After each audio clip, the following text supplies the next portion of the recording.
Namaste, everyone. Welcome to the season 2 of Stories You Should Know. Our guest today is an occupational therapist, a counselor, and founder of Sex, Love, and OT, a sex positive space for everyone to embrace their whole being. She has been working towards making the idea of sexuality in public spaces and various other cultures safe, enhancing awareness amongst general and healthcare community about the role of occupational therapy in sexuality and making people aware of the human and sexual rights. Please welcome Dr. Sakshi. Hi, Sakshi. How are you? Thank you for being part of Stories You Should Know. I don't think people can see the huge smile that I just gave, but I'm so excited to be here and just be a part of this conversation because I think every story has something behind it. So I think probably mine has too. We never know. Absolutely. I want to start, first of all, I want to start by asking you for general masses, people who do not know what an occupational therapist is, what you do, exactly. Like, how is Sakshi helping people? Please tell us. So I'm doing a lot of things at the moment. I'm like spread across it, but I just start with what an occupational therapist is because it's a baby profession at the moment, at least in India. So the whole premise of occupational therapy is that people engage in occupations, and these occupations can range from something as basic as taking a shit, brushing our teeth, dressing up, or as dynamic as cooking, going to work, engaging in our leisure occupations, or even sex, dating, and so on and so forth. So we are saying everything that a human does is an occupation, and that can be impacted by many reasons. That could be physical, that could be external, that could be because of their mental health concerns or any other comorbidities. So that is where an occupational therapist joins in, and we sort of help people figure their life out, figure their shit out, and everything in between. And what about the popularity of this job in a place like India? Because I'm asking this because हमारे यहाँ सब कुछ घर वाले figure out करते हैं लोगों के लिए. Yeah. So that's the beautiful thing about this profession is that there is no age barriers. It's abhi bhi, matlab, it's even though it's spreading, you would see that occupational therapists, no matter which healthcare professional you talk to, they'll be like, occupational therapist matlab pediatrics. But the thing is, in India, the mentality still goes this way that you'd rather invest money in our children than in our own selves or than make our lives more easier. चल रहा है ना, cut रहा है ना, तो चलने दो. But I think with sexuality becomes such a vulnerable part and such a vulnerable aspect that is so attached to our self-worth and self-confidence due to the lack of knowledge and awareness that I think that's the only reason why I think people are like, we want to seek consultations, we do want to reach out, we do want to learn more. So it's less about the occupational therapist here to more about, oh, she talks about sex positively. So this is a good person, this is the right person. So I think it's still going to take some time for us to establish our roots as a profession. But हम क्यों है फिर मैं क्यों हूँ इसीलिए तो है हम. Right. And also because the kind of subjects you're tackling, in our country right now, because the information is not there, that kind of education is not there, that the people do not understand that consulting maybe a psychologist, right, is something good for them, that is something that's going to help them. Right now, we still have taboos like, oh, it's going to be mentally ill. That's the only reason this person is consulting a psychologist. क्योंकि पागल है. That's the kind of correlation we have with these things. But then, consultants like you come in, therapists like you come in who are telling people about, how to start living a healthy life. So do you think that your particular profession is a step more tough for people to accept? Because here you are talking about things like sex. In some ways, yes, because like I said, when it's about any other talk therapies, when we are talking about psychologists, counselors, the association, the way that we work is very hands off. However, in any other therapy profession, such as my profession, or say speech and language profession, or when we are talking about physiotherapists, it's a very hands on profession. right? But again, finding that slight balance between, we are not going to have sex with our clients, but we are still going to use our touch so in therapeutic ways, or help clients to explore touch in more therapeutic ways and understand these things. The With the pandemic, I think the loneliness factor shot up like anything, and people were still That's at true. homes, and they were still figuring out, up though we have 12 hours with each other, what are we going to do? Earlier it used to be like 4 hours and you were okay with it, but the whole loneliness factor shot up so much that people just wanted to know that if they could have sex or not. They have no idea what they are actually seeking. It's just the whole looking at sex with like these rose colored glasses, knowing that, we have figured everything out, we will know what we are supposed to do, Right. but never knowing what's happening or not happening. But, like you said, the the part of, I say this, professionals do find are somewhat threatening. They find that it's a very threatening space, कि अभी एक और professional आ गया, अब ये भी छीन लेगा. But in my space, I actually feel that we can't work without a medical professional or a psychologist, and they can't work without us, because it's always going to be like this collaborative approach, where if I think talk therapy is something that's going to benefit my client once they are physically okay or emotionally okay, then for the mental health concerns, probably a psychologist would be a perfect person. So them and me working together is something that's going to be the most effective. But ये problem हमारे country में इतनी ज़्यादा है. I think this is in my profession as well. I see this outside as well, now that I work with professionals outside and people outside, is that refer नहीं करना है client. Right. कतई नहीं करना है.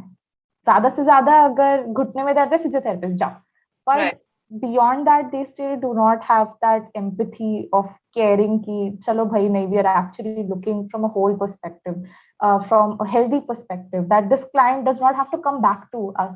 वो readmission rate के बारे में हम नहीं सोचते हैं. हम वो कुछ हो रहा है ऐसे हल्का सा वो पट्टी लगा दो, फिर देखते क्या होगा, ये पट्टी कब निकलेगा, जब निकलेगा तो. That's true. Yeah. And so, because we're talking about environment, what kind of environment is there and people come from, the kind of work you are doing, I want to understand about your environment on a very personal level, because you're dealing with topics and people from all around the society.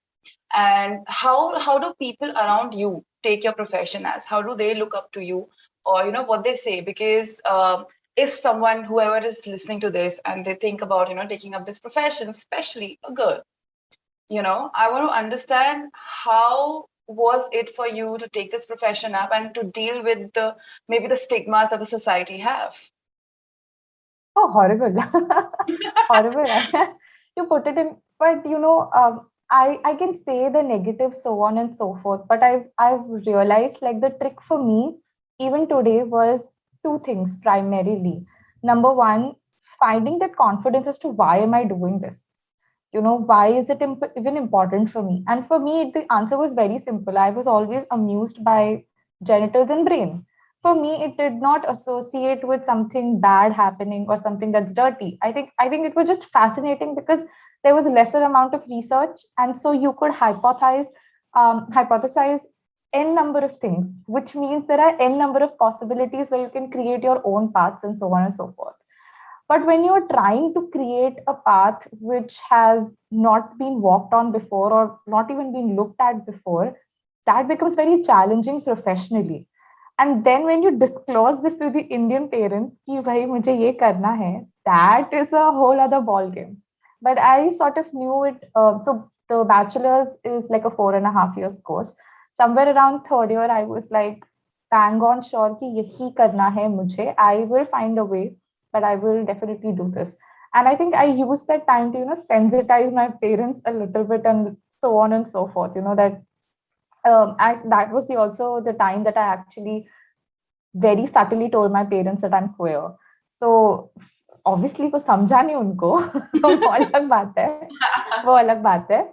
But ठीक है, at least see, मैंने बोलने का काम कर दिया. But before that, I think my friends, my brother, they have been like a huge support system. And fortunately I've been blessed to have friends who have been very supportive, and that I cared less about what everyone else was saying. I just knew that the inner circle is very supportive. They were like feeding into my ideas, they were like feeding into my passion and drive.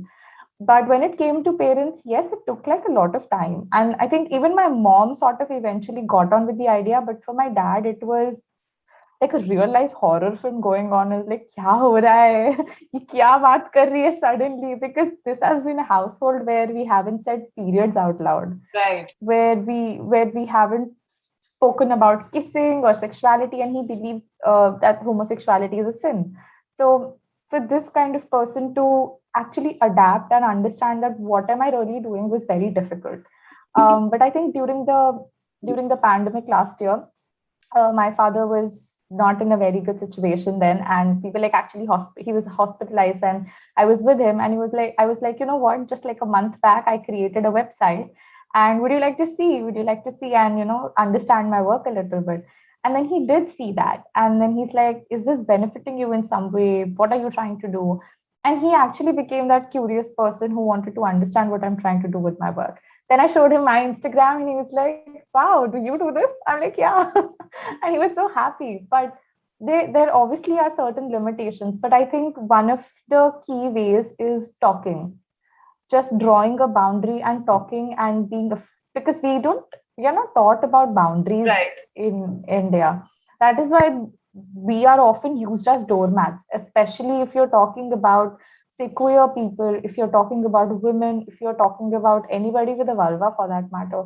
We are always used as doormats who will succumb to some kind of norms, just to make others happy. But I for mean, this we are the kid, country where the reproductive system is not being taught in schools properly. So forget about, the education or the understanding of things which comes after that. So of oh, course, we need to communicate more. We need to talk more about these things. we need to. I constantly tell everyone, make your parents uncomfortable. I think just like a few days back, I had like a webinar with students at Jehim College, and it was such a blast because it is great to see youngsters and youth feeling empowered of their own bodies. The word shame and depression and anxiety came so often. I was like, this is not how we want our youth to be growing, ashamed of their bodies. This, I actually said them the same thing. We are, as soon as the generation, like the next generation comes up, people start getting shameless. But let's be shameless in a good way that makes you bold, that sort of takes out the barriers. For me, I'm considered like the epitome of shameless in at least my parivar. That also they understand that it's okay, right? but Right, but they also understand that this isn't the only defining factor. She has other qualities. So right, the people who really love you or like you or have to tolerate you will do so. If not, it's okay if they walk out as well. right, We are so scared of feeling that heartbreak that अरे they are walking out of my life. जाने दो, right, negativity जा रही है, right. आनी होगी वापस वापस और आएगी. I know, So and I can so well relate to it because a lot of my friends or anyone who knows me who's listening to this thing, they know that these two girls are gonna gel well because I am the kind of person who's very open about the sexuality also. And if it comes to my periods or whatever it is, I'm like, listen, you have to go buy me that. I'm in pain. I have my periods. I cannot move. I'm bleeding. They're like, why are you talking about these stuff? You don't want to imagine. I said, it's not about you imagining. It's about me experiencing it. So you should know about these things. And it's so okay to talk about these things, and then you understand that okay, the सामने वाले इंसान ने कभी बात ही नहीं करी इसके बारे में, इसलिए वो uncomfortable था. And they become so at ease after some point of time that you realize that okay, conversation is the key for these things. You have to start talking to break these barriers. yeah, I mean, I think there was so much fear associated with just changing, going from like napkins to tampons to menstrual cups. My mom was like, "नहीं बेटा, नहीं ये नहीं अंदर Exactly. नहीं डालते कुछ भी, अंदर कुछ नहीं जाता." But then I'm like, you know what? Half of the world is doing it, and I am in healthcare at this point of time. I'm actually learning, and yet I do not find any rock solid evidence in our textbooks itself, which can actually say that there are other ways to manage menstruation. I'm like, disappointment in so many levels. Yeah, that's true. When you were talking right now, you mentioned about your website, and I wanted to talk to you about it. This entire project of yours, Sex, Love, and OT, which sounds like a movie title, Yes, completely. yes. That was the motive. I'm kind of Yeah, liking that yeah. idea. Yeah. So, tell us something more about it. How do you interact with people via it? How's it useful? So there are lots of things that I'm doing at the moment. Um, in a way, like I said, so the first thing that I said is that I work with people across the globe and across the lifespan. So it's right from 3 years and above. Anybody with any concern can refer, can come to me, reach out to me, and so on and so forth. Now, the section is divided between either sexuality concerns, emotional concerns, and mental health. These are the three broad areas that I'm working on. And since I started this during the lockdown last year, so then all the consultations are telehealth based. So at the moment, I've had more than like 60 plus clients since last year. This is like a globally where it's not just clients from India, but also the US, UK, Australia, a few from Europe, but and just one from Canada. So that's how it's been. The second aspect of the website was to also cater to professionals as well, because if I was clueless, I'm young. Okay, I'm 24. I graduated when I was like 22 or something. And if I am as clueless, imagine there is an entire generation before me, an entire generation after me, who's going to be as clueless about sexuality and gender and mental health. And so I also work with them. Some of them actually create capstone projects, which is basically like thesis in their master's projects or PhD projects, or some of them actually want to learn and understand, and so I give them like a one-on-one mentorship, and we sort of elaborate the goals as to how are healthcare professionals supposed to conduct themselves in these in the area of sexuality. And the last part of it is for parents and caregivers. So for neurodivergent children or people with disabilities or partners who have disabilities, where parents and caregivers and caretakers become like the primary aspect, where they are handling a lot of things and the person cannot. So this is how the services are sort of branched out. It's so vast at the moment. Wow. Um, yeah, because I thought I cannot do it on just one level. If I'm Right. telling healthcare professionals to do it, I cannot train every single healthcare professional on planet Earth. But if I sort of try, then probably I'm enabling one or two people and they can lead on to and do more things. But at the same time, I still have to work in the community and on an individual basis with the clients, so that even they know the kind of things and their bodies and everything that they've been dealing with. And like I said, with pandemic, everything just sort of the entire personality of a person was like deconstructed. So That's that true. was, yeah. And the second part is, I think, associated with Instagram, where I put these content creation things. There are like, I have blogs written up over there. I have a section which is called as in my DMs, where people on Instagram constantly, apart from dick pics, there are some people who generally have these yeah, they have these common themes which people obviously ask questions about, and I anonymously post these questions and like give my answers in the most nicest or the most sassiest way, depending upon how absurd the question is. And then there are video resources where I talk about lubricants, where I talk about certain models for professionals. I talk about anxiety and how what happens, what does not happen when we are doing things. And yeah, that's and there's like one amazing section that I absolutely love, which is about resources.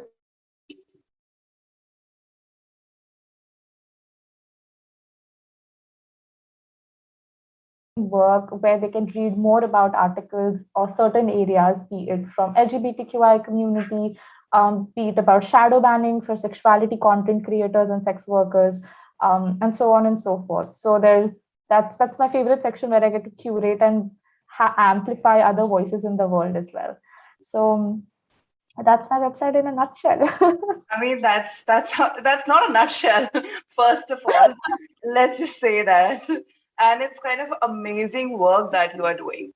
There is one aspect that is called the mental health of the mental health workers, right? uh, Something that you are doing, right? You are interacting with people of all ages from everywhere. You are listening to their problems.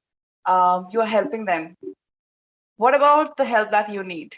How does your profession impacts you? How hard it impacts you, and how do you deal with it? okay. I might get triggered in three, two, one. Like that. It does. It does. Because, like I said, uh, for me, again, I have been somebody who has had mental health concerns and other chronic disabilities. And there have been like n number of diagnoses since I was the age of 10. So I've always been that sick child or somebody who'll always fall sick. So in that entire duration, it just makes you, I don't know, it makes you mature. I have no idea what happens. But then there's this emotional strength and maturity where you want to be seen and validated and heard as an individual, no matter what your age is. But you want to be seen and validated that way. And for me, that never happened, which has obviously impacted my mental health in bad ways, Right. extremely bad ways. And that just it's like a loop. People don't understand what happens, but then there's just body image related to it. There's like personality things related to it. Even now, if I talk about it, there are like four. I just have four friends. That's all. There's four friends. And they would, and these are the people that I trust. But otherwise, it's a very superficial way of pretending and showing people that this is who I am as a person.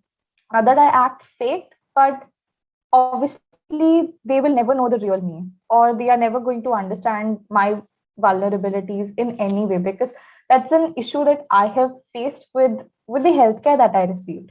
um, Nobody was talking about how my mental health was being affected, how I was talking to people. And I did like have like a good psychiatrist in at one point in time, but when I was trying to find a psychologist, they were not at all queer affirming.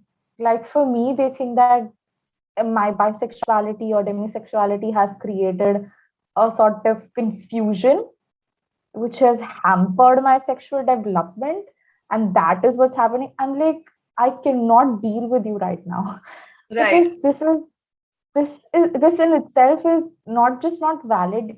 Forget about validating, Because they're they gaslighting me. themselves, exactly, they're gaslighting you. They don't Yeah. themselves don't have the knowledge of it. So how are they supposed to help you with it? For you to understand things. Exactly. And for me, that was just like it. I'm like, I'm sorry, I cannot. And so that has been like a constant fear for me to, engage with healthcare professionals or even go out and book an appointment. Like, I really have to tell my mom to do that because I really can't do it.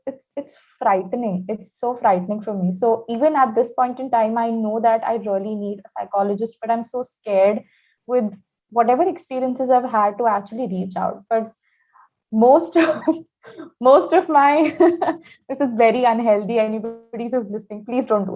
I repress it, but there is also a factor of, like I said, emotional maturity and strength where I know how I can handle and know how much to repress and when to reach out. So please don't try these stunts. But I would definitely say that for healthcare professionals, once you're there as a mental health professional, it becomes very difficult to seek the services or the kind of care that you would actually give out to your clients. Right. I think that's So that's that's one reason that you might be even more careful with the kind of care you give out to your clients, so that they don't face the same things that you have faced. You want them to be very satisfied, very mentally healthy by the end of the course, or the treatment, the sessions. So I think that's yeah, something that pushes you a little bit more every single day. absolutely. Why do you think I'm like a single person doing everything? Right. I still don't like, I don't have like a team or anything. It's just me everywhere, all over the place, be it booking appointments, coming here, doing this, doing that, because I want that. As long as I can do it, I would definitely like to keep that personal touch and meet someone at a human level. I understand that. Go Yeah. And it's so validating for everyone to see each other as humans and not know that अरे क्या attitude है, followers आ गए तो ऐसे होता है, Yeah, or she completely. thinks some big of herself. क्या करेंगे? I think it's so important, and even in situations like this where we are networking and communicating and talking, it's I just want everyone to feel at least this much empowered, or this much their self-worth increasing by like 10% or 2% when they Right. interact or meet me. That's all. That's the only thing that I'm expecting. कभी मिलो नहीं मिलो, दफा हो जाओ नहीं आओ, गाली दो जाओ, but at least 1% hike in your self-worth is something that I always expect with all my interactions with anyone, literally anyone. That's amazing. I think that has been one of the best points that I could have ended this podcast with. Sakshi, it has been a pleasure talking to you. I have learned so many things in this session, and I know who to reach out to if I do have any problems in future. I really hope not, but you can reach out to me for a cup of coffee and we can like totally jam out on everything. I'm quite sure we're gonna hit it off. Thank you Yes, so much, thank you so Sakshi. much.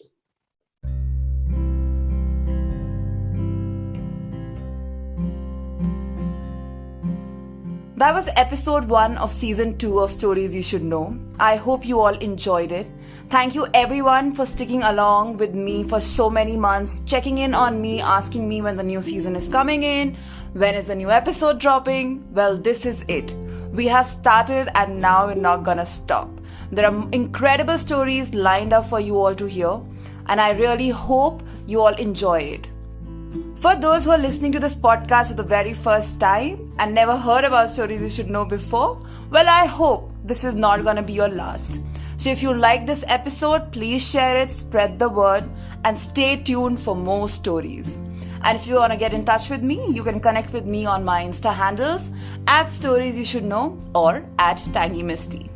Thank you once again for listening. Stay safe, be happy, and spread love, everyone.